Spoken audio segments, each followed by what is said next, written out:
Hello horror fans, welcome to another edition of Silver Screams. Tonight we are talking to you about MTV's Scream episode 4.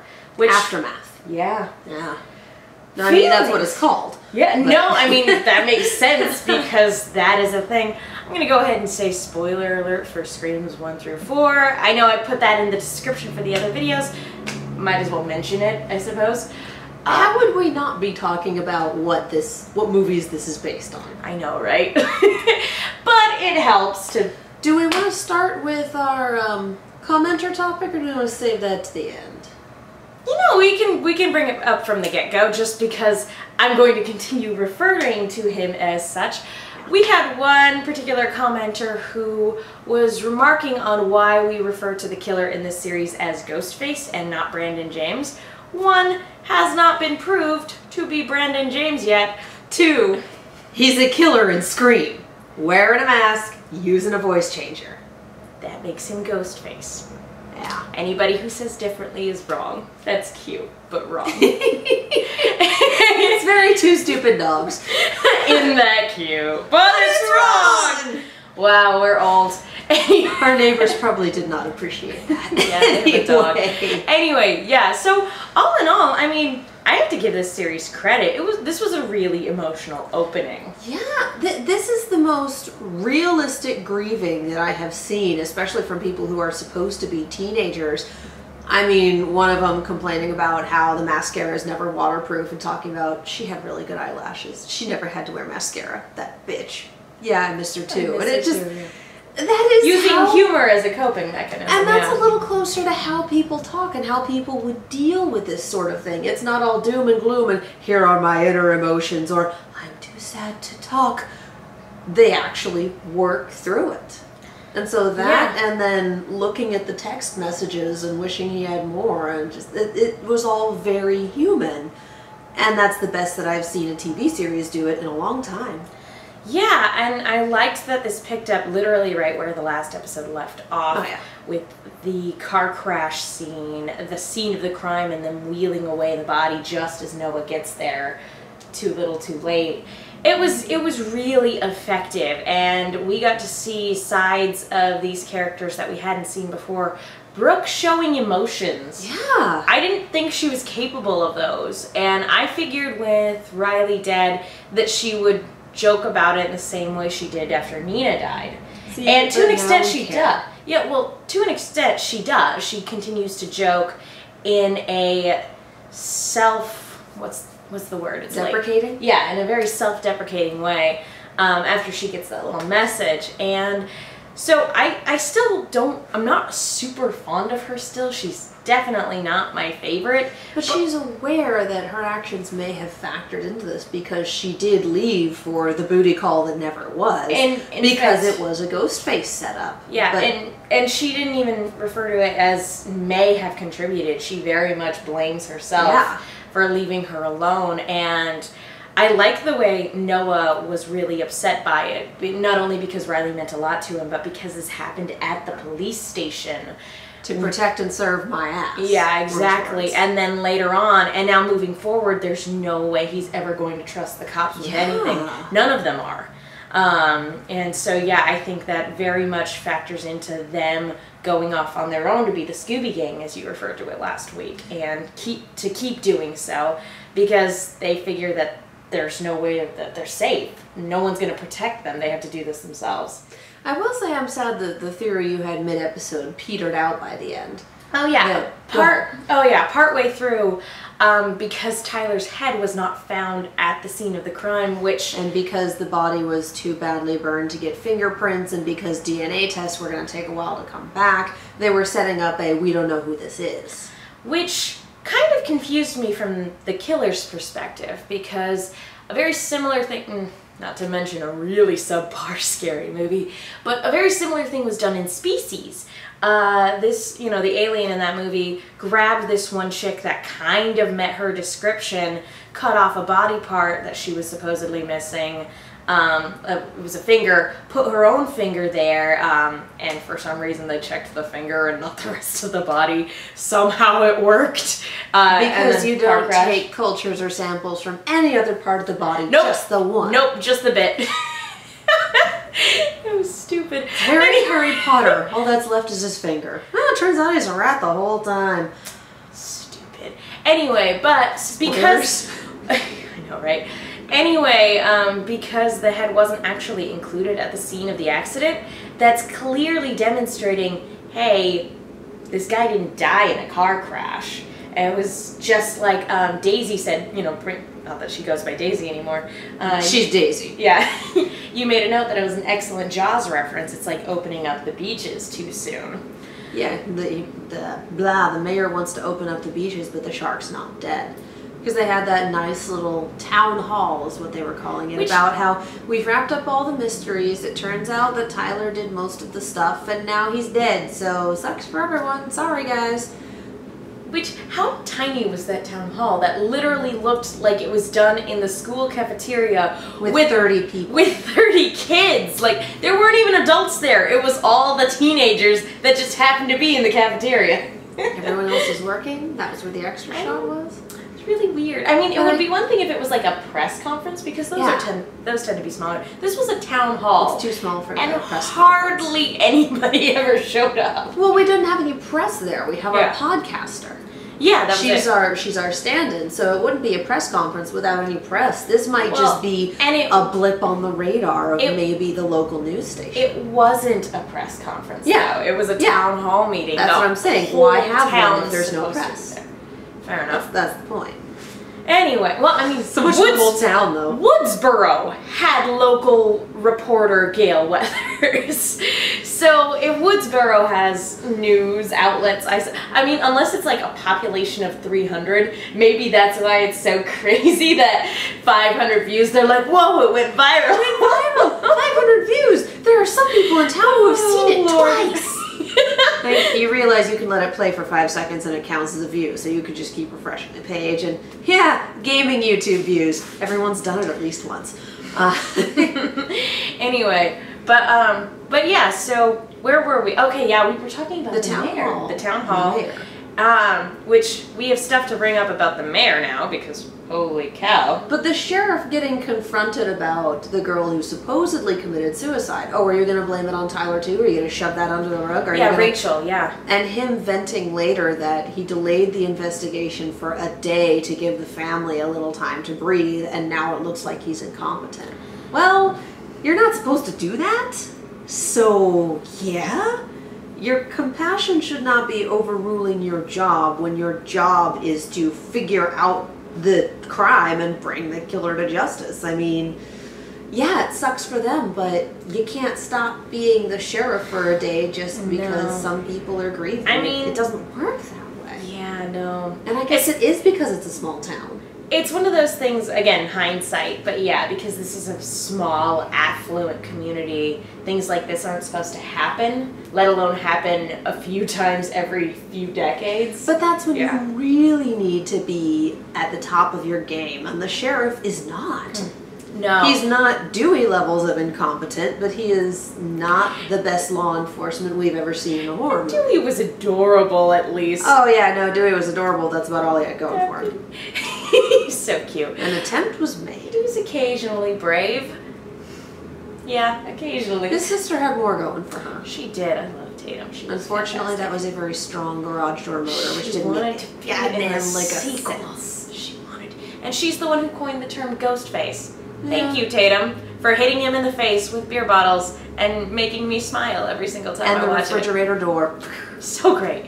Anyway, back to my theory. Because the head wasn't actually included in the car crash, but the rest of the body checked out as Tyler, I was actually wondering for a little bit if maybe the head we had seen in the first episode was a fake, and that actually maybe Tyler was part of this plot. He actually is a perpetrator in some way. That theory did not pan out. And then we found a rotting head, and it turned out to be it was missing some eyes. That was super gross. Yeah, that was pretty nasty. But, like, to kind of go back to, let's talk about Ghostface or Brandon James or whatever his name is. Ghostface. Ghostface. Ghostface until otherwise proved. I feel like CinemaSins. Let's talk about your plan, shall we? So this, he's basically using this as like a, okay, case closed, to kind of throw them off again.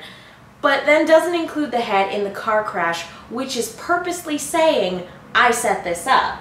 then sending Emma the yearbook with all the messages in it, which, as Noah pointed out, sent them to a stage that he had set up, he or she. So it's like, what kind of show is he putting on? It's very interesting, because clearly all of this is for show, and Ghostface has always been motivated by the movies in some way, or inspired by the movies. So I'm really wondering what movie this guy thinks he's making, or what series, you know. But we've done fewer movie and pop, we've done some fun pop culture references in the series so far, but we focused it less on movies with the exception of name dropping the rules, and very much more on the 20 years ago history of the town. And while we did still have that for Scream 1, it was still very much fresh in everyone's minds, because it was, what, 5 years? Not many years since Sydney's mom died. 1 year.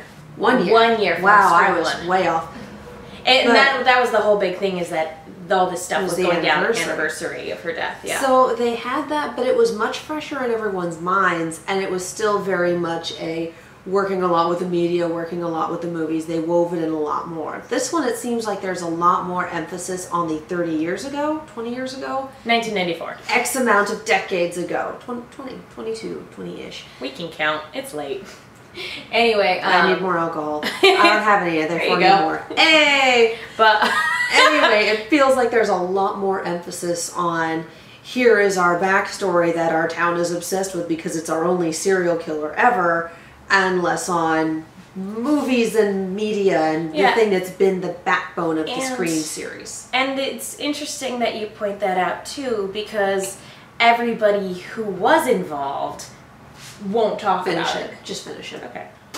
And that's true, but the few people that we have who were straight up involved, Daisy is the biggest one, and then everyone else is just kind of a non-entity. No, her dad survived, but her dad is sure not appearing in the series so far. That's true, but he was involved. The sheriff was involved because they've been friends for a long time. And a couple episodes ago, maybe I'm misremembering, but the mayor sounded like he had been involved. Because again, this was all when they were younger. It was all when they were kids. So everybody, even if they weren't there when it happened, even if Ghostface didn't come after them, or okay, that one is Brandon James. Even if he didn't come after them, they were all still there. And if it didn't happen to them, it happened to somebody that they knew. There's no way that, and as we see, it seems like a lot of people in this town have secrets. So it would not surprise me at all if certain characters are more involved than they're letting on, and just not saying anything about it. So there's a big emphasis on kind of sweeping this under the rug and closing the book on this particular case, so that everybody can just go back to plugging their ears and humming and pretending like nothing bad ever happened in this town. And again, this is why I think that this series is focusing a lot more on, here's the history of the thing, rather than here's the pop culture. Whereas the movies are like, everything is open and shut except for whether or not Cotton Mather was innocent. And that was the only contention as far as the backstory. Everything else was Sydney still attempting to come to terms with things, and then some people just not getting over it. But it was far less, it was a lot more organic, the balance of the two. It was far less, all the backstory, Jaws reference. I do find it interesting. I just came back from seeing The Gallows, which also was a movie where tragedy struck in 1993, you know? That is going to severely date this video. I know. It's so bad. But, I mean, we're doing vlogs for a television show. This is also true. It's dated already. True.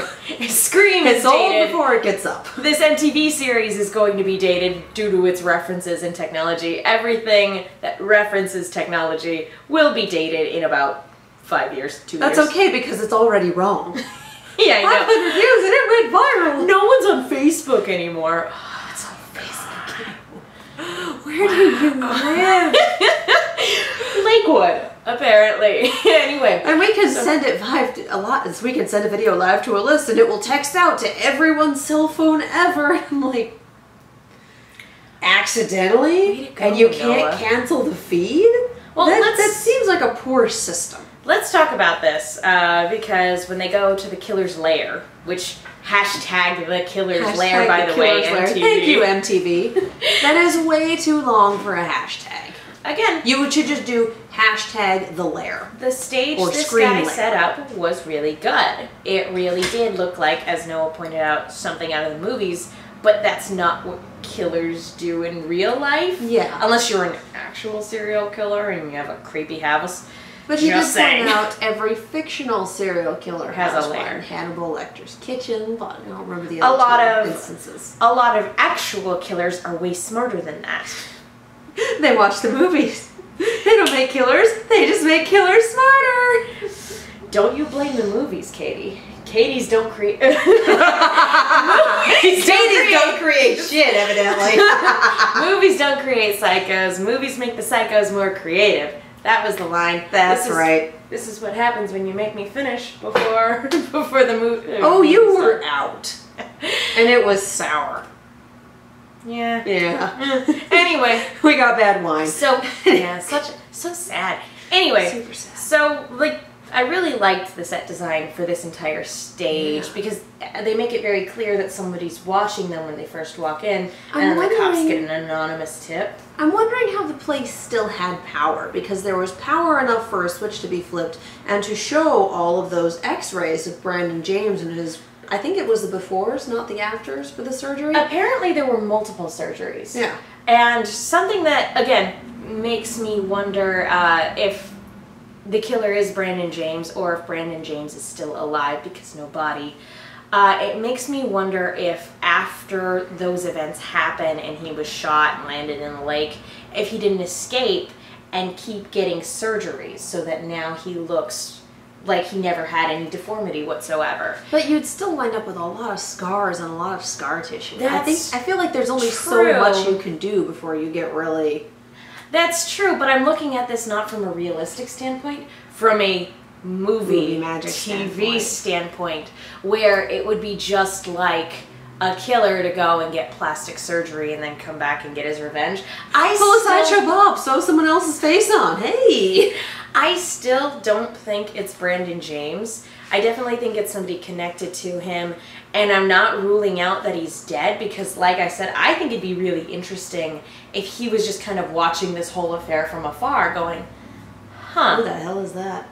I wouldn't be surprised if Brandon James was some form of puppet master and someone who was obsessed with him or blackmailed or and he's something. just using, is doing the killing for him. yeah, and doing all his dirty work, which would Very make Jigsaw. sense.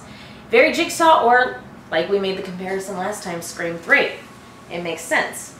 So, not ruling him out yet, but I don't think, like you said, he's the one doing the dirty work. I would really love it if he was somebody from afar, kind of going, how is all this gonna play out exactly? But anyway, loved the set design with this. Loved Emma, Audrey, and Noah all playing off of each other. And they tried to leave Noah out because they knew he would be murder mystery fanboy, and he snuck up on them and got tased, which... winner. But I love their dynamic. I'm pretty sure, has each of these, I mean I haven't been keeping track, but have each of these episodes passed the Bechdel test? That's a really good question. I'm gonna have to go back and check, but yeah, this episode definitely did. Because, you know, they're talking, Brooke and Emma are talking about Riley at the very beginning and everything like that, so wow. Especially for a series where, you know, our killer is, like we were talking about last week, very much motivated by internalized misogyny. That's kind of awesome. I like it. It's a good contrast. Another. But speaking of Brooke, we should probably talk about her a little bit this episode too. Yeah. Because character development. See, and they're doing the thing where they make you care, and now she's gonna die. Especially if that poll has anything to...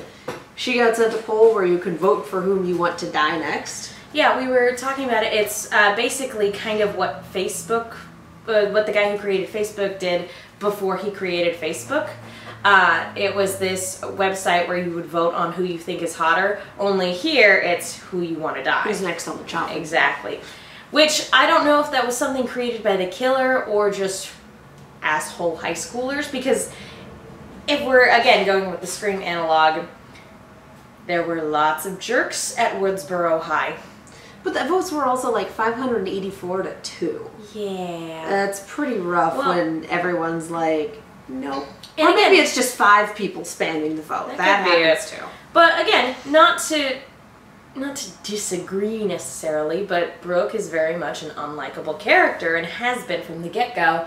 And this is the first time we've really seen her show actual human emotions, show self-doubt and self-loathing, and realize that her dad, you know, even though he's trying to comfort her, really has no clue how she's feeling. And her mom is not appearing in the series. Yeah, although she did get a package from Sri Lanka from her mother and didn't open it, and so for the longest time I was like, is that actually from her mother, or is that from the killer? Is that from Ghostface or Brendan James or whoever? I think it's from someone else, because she did make a comment about, I thought she'd already been to Sri Lanka. You know, it could just be a one-off line that doesn't mean anything, but after Emma the series doesn't do a lot of one-off lines that don't mean anything unless they're movie references. But it's actually fairly tightly written that way. Yeah, it's impressive. But after Emma got the Notebook, yeah, it's kind of hard not to see somebody else, another character getting a package, and then... And The Heart in the Box. Yeah, exactly. The Heart in the Box, the yearbook, after that it's like... Which, they found where the heart came from, and also that pig was missing a head. Why do I feel like that's going to show up later? Brooke's box was not big enough for it. Well, not... I know, I'm just saying. That particular one, not big enough. But it makes me think that the pig's head is going to show up later on. Of course. Which is upsetting if the first Saw movie scared you. Not that it scared me. No siree. Nope. You're right. Nope. That did not scare or traumatize me at all. That could be what the mask is made of. I don't know, I think the mask was too white, but who knows. Anyway, back to Brooke. So we find out that I think they might have mentioned this in passing, but I'll be honest, I didn't pay attention. I had no idea that the mayor of the town was her dad. So that was new information. If they mentioned it before, it went completely under my radar. I will fully admit to having not paid attention to that because I did not like or care about Brooke. I didn't pick up on that either, but the fact that he calls her Kitten just weirded the hell out of me. Of all the pet names you could choose for your daughter, that's the one? That didn't weird me out at all, in all honesty, because, I mean, it sounds like something a rich white dad would call his spoiled daughter. I swear I've heard it in a million other shows, so to me, that's not really a big deal. What's weird about it is that she doesn't look like she's supposed to be the age she's supposed to be. Well, we also have the connotations of she is having or did have a relationship with an older man that she is still actively pursuing despite his... I don't think she'll be doing that anymore. I don't think so anymore. I think you're right, but the fact that her dad just calls her Kitten and doesn't really seem to understand her just also feeds into the, oh, is this kind of why you... There's more to this character than we're seeing right now. To the mayor? To Brooke. Yeah. Well, no. The mayor's the mayor. For me, I didn't... He might as well be running Townsville. I honestly don't think that the whole kitten thing is a big deal. To me, that's just a guy referring to his spoiled daughter who he thinks is probably still his little girl. Oh, I don't think it's a plot point or anything. It just pinged me all sorts of wrong. That's because she doesn't look like a little girl. We've had this discussion. Anyway, moving on. But we find out that he is being blackmailed, or was being blackmailed, by Tyler and Nina. And now Jake and Will are going to continue pursuing. Not only blackmailing him, most likely, but also blackmailing the other people that Nina had files on her computer. Which we only get... Okay, again, this frustrated me because they had the SD card and it was transferring things over. They pulled it out too quickly, so there was only one file, even though all the folders were still there. Which, yeah, I guess that happens, but at the same time, I'm like, it was pretty close to being done. I was gonna say, that shouldn't have been... No. Again, I get it, because I've totally pulled out a flash drive before it was done transferring, and sure enough, a lot of things didn't finish transferring. But, well, a computer will usually do one file at a time, so if they pulled it off before it was done, they should have been missing one, maybe two at the most. They were missing half a dozen. They were missing all but one. Yeah. Literally all but one, and it just happens to be the one of our main character having sex for the first time. Which we accidentally upload and accidentally send to a whole bunch of people via text message because, okay, is it going to go viral now?